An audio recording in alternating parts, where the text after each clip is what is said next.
But who should be afraid most? This is the next point I want to discuss with you, because the Polish Ministry of Foreign Affairs called Russian dictator Vladimir Putin's intention to deploy a nuclear weapon in Belarus a step towards drawing the country into the military machine of the aggressor country.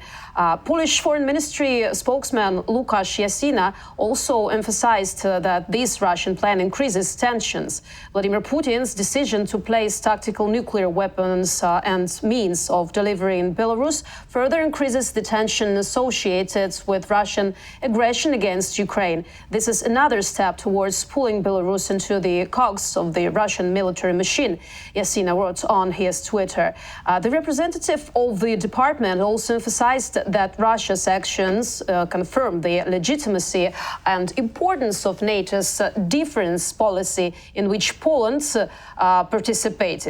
And I want to say and remind the latest state of Duma deputy Konstantin Zatulin, a prominent nationalist, that said that one participant advocated dropping a nuclear bomb on Rzeszów to Poland. Yes. So is it the real threat to some sharp country, or you think that it's just the same play as a plain irrational, like Putin doing? So he's choosing like the cards, you know. No, I heard about Rzeszów and Poland as the target of Russian nuclear weapon before, when Ukraine talked that we are really going to deoccupy Crimea. And on Russian side send a message through the diplomatic line, and that they're like, we are not going to strike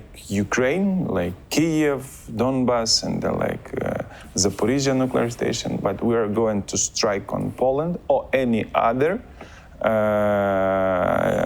NATO state. And that was a message. And they work with that. So like I heard that is like, I think like maybe half year ago. So that is not new. So before that was like a diplomatical secret message. And now when the Tulin talk about it, for us is a new, for like wide audience is a new message. But for politicians on the West is like reminding about that message. And I'm more than convinced that Putin playing with that. Putin too weak. Is like not only comparing with Ukraine, only 25,000 people like started to move very fastly with a like very understandable political message into Moscow.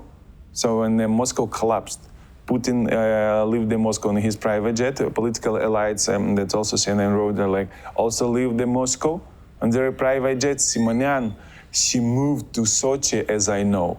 Some other propagandists just started to drink a lot on that day and it couldn't work. And so like, that's funny, like so huge imperial capital as Moscow collapsed only from 25,000 people. So that is the answer, and that is the key to Putin's regime. That is the key, like when you may just collapse it, only with 25,000 people, and also I want to remark that like that wasn't like 25 people on the same line. That was line like I think like 3,000 to 5,000 people. Just took that they may grab 25,000 people. That was like from 2 to 5. So like that is a really small amount for political cope in Russia and changing all the political situation. So and another side they threat us like to destroy the world.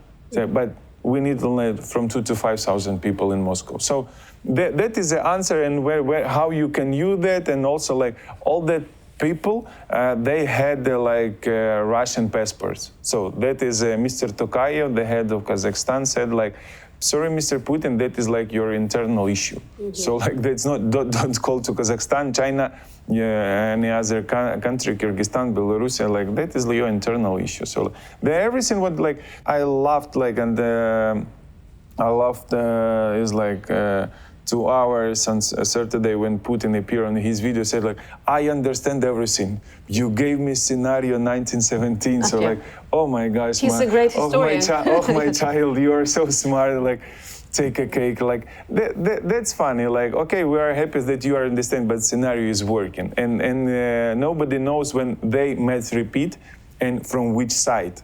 So like it's easier to collapse Putin regime than to afraid all the time from his nuclear weapon. But anyways, this frightening we hear from our neighbors. For example, a couple of days ago, I talked to your colleague from Estonia, and the people are talking about this inside the country, and they're really afraid because it's a small country, even though it's the country of NATO. But anyhow,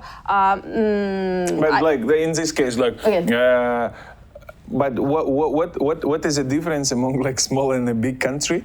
When you're afraid nuclear weapon is like the why don't know a borders, the why don't know a size. I mean, like, how many missiles have to be used to like, destroy the country? I think that's not like a question about me and you, Estonia or Ukraine, and Berlin or like Paris or Kiev and Zaporizhia. Yeah, it's a question that, like, see, he is right in this question. That is about the rules. Mm-hmm. What we want to see, like, if somebody irresponsibly behaves with a nuclear weapon, that is an issue. Because, like, when they started to strike, that maybe continue only like few minutes, few strikes from this side, few strikes from that side. That is a